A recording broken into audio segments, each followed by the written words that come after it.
I discovered in that time was, unlike domestic laws, had it been me and Brenda involved in something, there was very little that we could do. And at that point, I'd become much closer to supporting the Second Amendment than I ever had in my life, because I couldn't protect my family. I didn't know what these people were going to do, and I couldn't get any help. I wasn't interested in a Sabrina's law or Roderick's law or Brenda's law to handle something like this. So how do people handle things like this in the future? I mean, could you not get an order of protection? No, because it wasn't domestic. Well, there are orders of protection available when it isn't. In fact, one of Kwame's colleagues in the Senate had an order of protection filed against her by a neighbor because she was behaving in ways that the neighbor thought were inappropriate. So we should go back and look at this, because, and you're right, that when it comes to a domestic issue, the courts have changed dramatically in the last 25 years, but we would need to make sure that they're also available for situations like the one you described. And I think that's a better answer than a gap. And we should, and we should be clear that, especially with the recent Supreme Court decision, you do have that Second Amendment right in your home. Well, I figured I would have had problems living where I live. The issue is, can you carry it outside your home? Right. Well, it wasn't a question of carrying it, but it was, in terms of, Chicago has put all these hurdles, but the police, you find that the legal system is very reluctant to get involved in that. In those kinds of issues. Let me share my opinion, which I'm not going to say that they can speak for themselves. I think we need to be open about having this full, comprehensive discussion around what a public policy around guns should be. If we believe that and I'm not a fan of concealed carry, but if we believe that being the only state that doesn't have some form of concealed carry has made us, anyway, safer, I think we get so focused on the concealed carry aspect of gun policy that we're missing the real point, which is the trafficking of guns to young people who are concealing handguns. Anyway, it's not the law abiders, it's those who are breaking laws who are concealing handguns. The other aspect of this is the political aspect. Notwithstanding how any of the three of us may vote, there may likely be a concealed carry bill passed in the state of Illinois. It's my belief that instead of just having an absolute no way, you need to be engaged in that negotiation to make sure that we can possibly get something that really gets to the root of the problem, which is the trafficking. Not to say that there's going to be any law passed that absolutely stops the trafficking of guns, but you can pass legislation that maybe limits the number of guns that has the appropriate background checks, that tracks the second transfer of a gun. Those are the public policy questions that will really get to the violence that we're witnessing, to why I had to tell a friend not to bring my son home because there was a drive-by shooting outside of my house where a 13-year-old boy got shot. So those are the public policy issues. But we should also look at issues of order of protection for non-familial disputes. Let me also add, to Kwama's point, I believe you all may or may not know, we are the only state in the union that does not currently have the concealed carry law in the books. And I think to that point, it probably will pass sometime in the future because we are the only state without it. And if we can impose as many restrictions as we can to make it as difficult as we can and to try and track some of the trafficking, that might be a way to address it. But you got to be at the table. You got to be at the table. So how do we get to the table? Yeah. Huh? How do we get to the table? Well, As a voting citizen, how would I get to the table? you come down to Springfield and you engage your legislators. That's where it's gonna happen, right? And the discussion, you know, too often in public policy, there's this against this.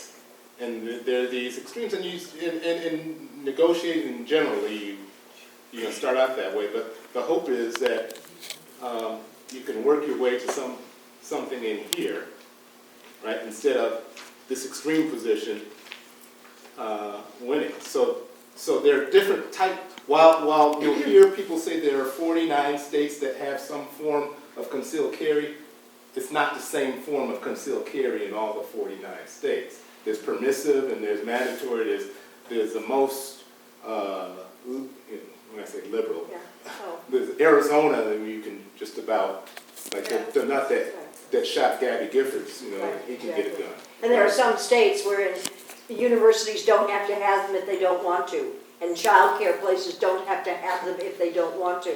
Other states were in, Tennessee, because we're in the car. yeah, well, and, yeah, exactly. Yeah, I don't want this focused into just concealed carry. No, I know, because it brings up a larger You're concerned issue. about, sure. But as I say, one of the issues ought to be how you get some support from law enforcement and from the courts if you can show that you are being harassed inappropriately.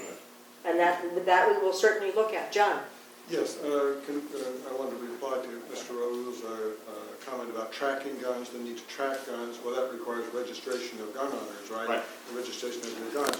Now, do you think that before we pass any law that puts honest people in legal jeopardy, risk of arrest, risk of prison, before we pass such laws, those laws, we should have evident evidence and proof that those laws have been somewhere effective? That the effectiveness of the law should be a precondition for passing such a law. Don't you think so? Because what we have in this state and in other states, for example, we have registration in this state, in this city of Chicago since the 1950s. Every gun must be registered. That's been the law since the 1950s. Is there any evidence whatsoever that that registration, the Chicago Gun Registration Program, which has been in effect for 60 years, let's have a study that has had any reduction in crime? Well, it's Chicago in isolation. That's the problem. The guns aren't coming from Chicago. It's Well, Illinois, you're talking about a state registration. yeah. Illinois is going to be in isolation. That's better than It's better than nothing. You want. Well, that's No. If I can reply to your question. Okay. As a former prosecutor, as a police officer is going to, just in terms of solving crimes, you want to be able to trace where the gun comes from. It's not just efficacy in terms of prevention. It's about solving crime too. We want laws that are effective in reducing crime. If you can't show that the law reduces crime, that is a law that is unjust because it puts people in legal jeopardy and it does not increase public safety. Gun laws should increase public safety. Well, one thing we could do, short of registration, I don't think that's going to happen in Illinois anytime soon, but one measure that is out there that I think we should support is one that says that if somebody steals your gun, you ought to tell the cops. Because you know what happens? What happens is there are a lot of straw buyers, people who go out and they buy guns and then they hand it out to the ruffians. And when the cops find that gun that was used in the commission of the crime, they cannot go after the person who illegally bought it because they say, oh, I must have dropped it on the street. And that's precisely why you want the registration. Because you Exactly. have straw buyers that'll buy 100 guns at a time, they'll find the gang, and they'll start distributing, but you can't track that transfer. It's fundamental. It's not fundamental because there is no evidence that this tracking business reduces crime, that it has a public safety benefit. It sounds good, but you can't, there's no evidence for it. Okay, And in Canada recently, you had a national gun registration. So let the straw buyer off the hook. For 3 years in Canada, you had national gun registration, not just the city, national gun registration. And the head of the department that runs the gun registration program, they abolished it and they said it had not resulted in a single arrest, no reduction in crime whatsoever. And that was a national registration program. So why are we going to go down this road that results repeatedly in failure and puts honest people in danger? But we'll go back and look at the literature, but I know I we've don't know how seen it some puts people things in that, danger. that show that I they mean, give. I register my car. Danger of being arrested, that's what the danger is. I register my car, Yeah, how but you're how not many gonna different types of take it to registration do jail. we have? For a firearm, I'm sorry, Bicycles, folks. how about bicycles? I feel passionate about this. This is not a lot to ask for to register and have it. If you're gonna do all this other registration. Would it not help solve the crime if they could trace the gun back to the original owner? Yes, they can, but usually they don't. I don't know if Usually, that's true. Well, they don't, whether they're registered or not. I mean, guns have been registered. The point is, does registration result in an increase in public safety? You have to think of the big picture, and the evidence is not there to support that. We will go back and look at the literature. I think a big reason is a lot of those guns don't necessarily originate in Illinois. Those guns are coming from other places and they never get registered in the first place. So gun registration doesn't help in those situations, which is what the senator was basically speaking of. Guns that are unaccounted for coming in, being smuggled in, or however they're getting here. That's right, Okay, it so will now- always be To unaccounted. that end, you need to give me an idea of what you think would be a reason for that. Because I hear your concern, but I would like to know what you think could be done for a situation like that. Registration is not the way. Okay, we'll go back and look at the literature. Maybe we should move on. Thank you. I'd like to have about half of the time that you just spent on that topic. Speaking of guns and a new phenomenon for those who went to school in the age that I attended, we're meeting in Kenwood right now, and part of the curriculum is sometimes grief counseling, speaking of guns. So first, before I present this to our elected officials, is there an authentic student, public school, high school, or college in the house here tonight? Because what I have in writing and the request for our officials. My son is in Students- college. Okay, if I could get this over to you, let me get it to the Well, there's a high representative. school. Because this involves schools and something that could be done. Can I send this back to you all? And also for the audience. Chop down the tree, you know. But what I'm concerned about, as we speak about, not that I'm blind to what you were just raising there, but I know in the city of Chicago, and I'm a 50-year veteran of education and still quite active at age 72, and the senator here just inherited me from across the street because I was previously with Matty Hunter and Ken Duncan, then I just happened to move to Drexel Square. My representative has already granted me, as I would call it, an audience regarding what I'm presenting here this evening. But I'm super serious about this because it appalls me that every school in the United States of America has student government, student officers, local school council student reps in the city of Chicago, ROTC officers, National Honor Society, principal scholars, sports superstars, and of course the computer geeks and the very talented Dancing with the Stars type of young people in the building. But what I'm getting at is all this necessary for the triumph of evil is for good people to do nothing.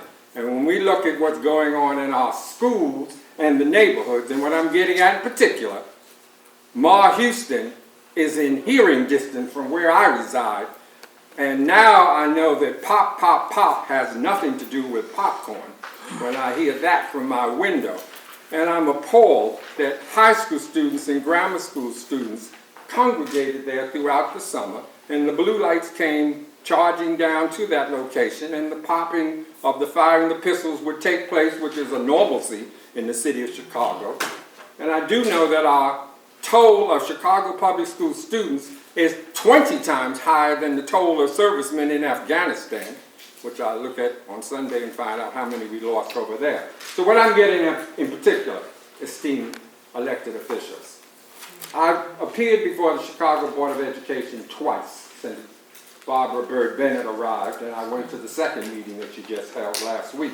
I would really like to see student governments elevated to the level where they start governing instead of being a cosmetic fixture that never deals with the interests that affect their safety and their academic achievement. Just say one word, ACT scores and CPS, excuse me, and how that affects their lives for decades to come.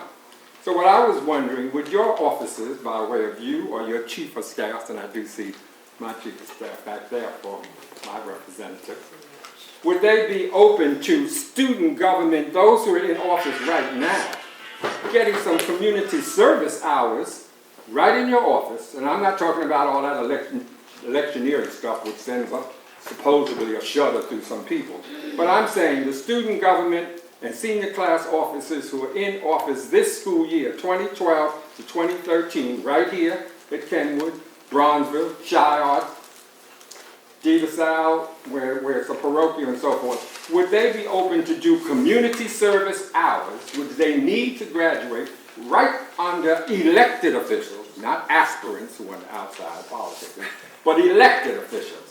And I am pushing this all the way to the White House and Arnie Duncan and The answer is yes. So if I can get I think all of us have had a history of having high school students do just that. We've had big Thank you. Well, I would like to get more in there, the same way I'd like to see, to me, they could have been here tonight for community service credit hours. And they should be at the city council and the county board, et cetera, CHA meetings, which I'm going to tomorrow, and so forth. So I just wanted to expound and pontificate on that, because as a history teacher, like Tony Preckwinkle, I practice what I've been trying to teach and preach for the last 50 years. And I hope this simplistic but serious approach to shake up student government and get them involved in the hot button topics of today: code of silence, bullying, sexting, et cetera, So if I can just get your cards or your chief of staff cards, I don't have to worry about my reps, then I would be ready to pursue the matter, just like our CHA's